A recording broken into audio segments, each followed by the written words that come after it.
sejahtera Malaysia, denyut nadi suara rakyat bergema di channel ini. Akhirnya Daim Zainuddin yang sekarang ini masih lagi dalam siasatan oleh pihak berkuasa SPRM secara khususnya buat satu pengakuan yang cukup mengejutkan. Memang tak disangka beliau tiba-tiba saja mengakui bahawa dia ini memang cukup kaya raya.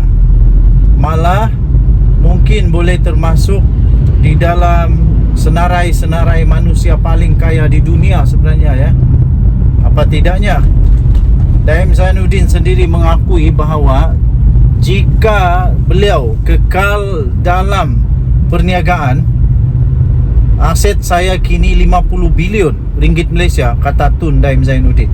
Wow, kalau 50 bilion, dia mungkin boleh masuk, boleh tersenarai di dalam manusia-manusia kaya di seluruh dunia. Bekas Menteri Kewangan Tun Daim Zainuddin mendakwa beliau adalah seorang ahli perniagaan yang kaya dan berjaya sebelum menyertai politik dan menjawat jawatan awam lagi. Menurut Daim Zainuddin, jika beliau kekal dalam perniagaan dan tidak melakukan apa-apa untuk mengembangkan asetnya secara aktif, nilai pegangan saham cair miliknya saja akan bernilai lebih daripada 50 bilion ringgit pada hari ini. Oh, kaya gila ni. Patutlah ramai orang yang nak tahu berapa kaya dia pada hari ini. Itu kos peribadi saya hari ini dalam keputusan untuk menyertai kerajaan, katanya. Keputusan saya menyertai kerajaan dan berkhidmat kepada negara mendatangkan kerugian kewangan yang besar kepada diri dan keluarga saya, kata beliau. Wah, janganlah cakap macam begitu. Janganlah cakap membantu kerajaan tu merugikan. Mungkin agak merugikan bagi kos kewangan, tapi dari segi pahala, dari segi membantu rakyat, negara, itu amat penting. Katanya lagi, pembabitan saya dalam perniagaan menjadi subjek beberapa buku dan artikel, bahkan sebelum saya dilantik sebagai menteri lagi, kata beliau. Jadi katanya, tajuk utama pelantikan saya menyatakan Malaysia new Finance Minister Daim Zainuddin, The Quiet Millionaire. Itu diterbitkan pada tahun 12 Ogos tahun 1984 lagi. Kemudian ada lagi artikel-artikel lain, antaranya Tycoon Daim Tax Finance Millionaire Entrepreneur Daim Zainuddin 45 has been catapult into the cabinet as finance minister. Itu 15 Julai 1984 katanya. Jadi beliau ingin menunjukkanlah, beliau ingin membuktikanlah bahawa memang beliau ini memang seorang yang sudah kaya raya sebelum jadi menteri lagi. Baguslah kalau begitu. Daim berkata demikian melalui afidavit sokongan yang dikemukakan beliau dan keluarga dalam permohonan mereka untuk memohon kebenaran memulakan prosiding semakan kehakiman bagi mencabar siasatan Suruhanjaya Pencegahan Rasuah SPRM terhadap mereka. Daim atau nama sebenar beliau iaitu Cik Abdul Daim Zainuddin berkata pada waktu sekitar 1969 beliau menceburi bidang perniagaan dan mengasaskan bersama rakan kongsi lain, iaitu Syarikat Maluri Sdn Bhd yang terbabit dalam pembangunan hartanah. Bekas ahli parlimen Merbok itu berkata, syarikat itu bertanggungjawab membangunkan perbadanan yang dikenali sebagai Taman Maluri dan Taman Bukit Maluri di Kuala Lumpur dengan pernilaian pada hari ini yang bernilai lebih daripada 26 bilion ringgit Malaysia. Daim berkata beliau juga adalah pemilik Malaysian French Berhad, Malaysian French Bank sebenarnya, kemudian UMBC kini RHB, dan mempunyai kawalan serta kepentingan besar dalam banyak syarikat untuk syarikat induk seperti Sime UEP, Sime Darby sekarang ini, Goods Hire, TV3, Maybank, Consplan, Cold Storage, dan Nestle Malaysia. Okey, jadi untuk mendapatkan berita lengkap tentang perkara ini, anda boleh layari di sabudinusin.com.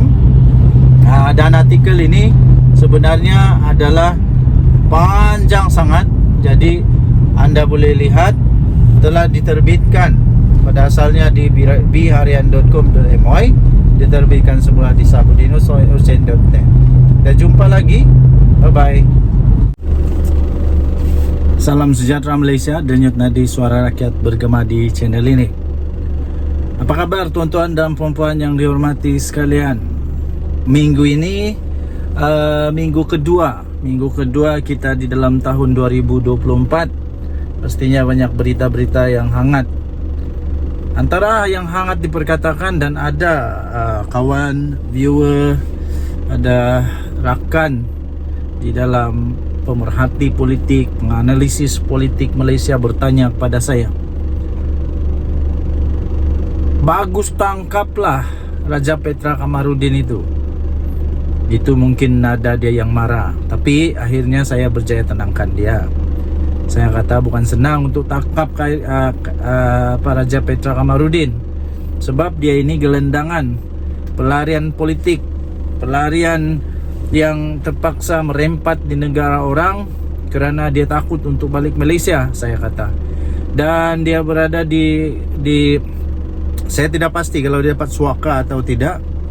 Tapi untuk tangkap dia itu bukan mudah, perlu banyak proses. Tapi saya setuju kalau dia boleh ditangkap mengikut undang-undang, boleh ditangkap mengikut luras undang-undang, dan kalau diberikan kuasa penuh kepada PDRM untuk tangkap dia, saya setuju, tangkaplah. Sebab kenapa? PDRM dah lama tunggu dia ni balik Malaysia untuk dibicarakan untuk kes-kes tertentu. Bukan dibicarakan saja, tapi untuk disiasat, memberi keterangan dan sebagainya. Tapi oleh kerana dia tak balik Malaysia, entah kenapa dia takut balik Malaysia, hanya orang yang bersalah yang takut balik rumah. Home is the best place, the safest place should be. Sepatutnya rumah itu adalah tempat yang paling selamat. Negara sendiri adalah tempat paling selamat, kecuali kalau Raja Petra Kamarudin pernah buat tai dekat Malaysia lah. Kalau dia pernah buat hal dekat Malaysia, mungkin dia takut lah balik Malaysia. Dia takut kena tangkap kah, kena saman kah, kena dakwa kah, mungkin dia takut lah. Tapi kalaulah dia boleh balik Malaysia, saya fikir banyak persoalan-persoalan, banyak siasatan yang boleh dilakukan terhadap beliau. Di antaranya yang paling hangat sekarang ini, malah bukan saja hangat, hangit. Dia dakwa menurut trisikan dia kelah, nama maklumat yang dia dapat lah, ada 120 lah, macam-macam. Tapi sebenarnya tak ada ya. Baru sebentar tadi saya baca satu lagi tajuk artikel. Ini Ketua Polis Negara, IGP sendiri yang tampil dan mengatakan kalau memang betul sudah cukup nombor, sudah cukup angka, sudah cukup MP, sudah cukup sokongan, mereka pastinya sudah menghadap di Pertuan Agong, kata Ketua Polis Negara. Maksudnya tak ada. Jadi Raja Petra ni seolah-olah dia ni pembohong nombor 1 dunia, bertaraf dunia dah. Bukan bertaraf Malaysia, bertaraf dunia. Kerana dia bukan di Malaysia, jadi dia bertaraf dunia lah. Memang hebat lah. Tapi banyak-banyak perkara yang bertaraf dunia, yang tak baik-baik, elakkanlah. Apa yang menariknya kalau jadi pemfitnah, pembohong nombor 1 dunia? Tak ada orang yang bangga pun, malah orang benci adalah. Jadi pada pendapat saya, betul lah apa yang kawan cakap, apa yang saya ditanya itu. Tangkap sajalah kayak apa ni, Raja Petra Kamarudin, tangkap saja. Tapi janganlah marah ikut perasaan, jangan buat keputusan ikut emosi. Jangan buat keputusan waktu marah, sebab selalunya keputusan yang dibuat masa marah, masa ikut emosi itu keputusan yang tak berapa nak elok lah. Jadi kena faham ada proses, ada perundangan tertentu yang perlu dilaksanakan, perlu dipenuhi untuk menangkap beliau. Jadi dia masih lagi boleh disebut sebagai gelendangan, gelendangan kerana dia tak balik-balik rumah. Kesian juga. Tapi itulah, siapa suruh orang Sabah bilang kotor padan muka lah. Siapa suruh buat perkara yang tak betul, yang langgar undang-undang, akhirnya siapa yang susah? Okay, so bersabar, sabar. Semua yang marah-marah tu sabar, semuanya pasti ada masanya. Kita jumpa lagi, bye-bye.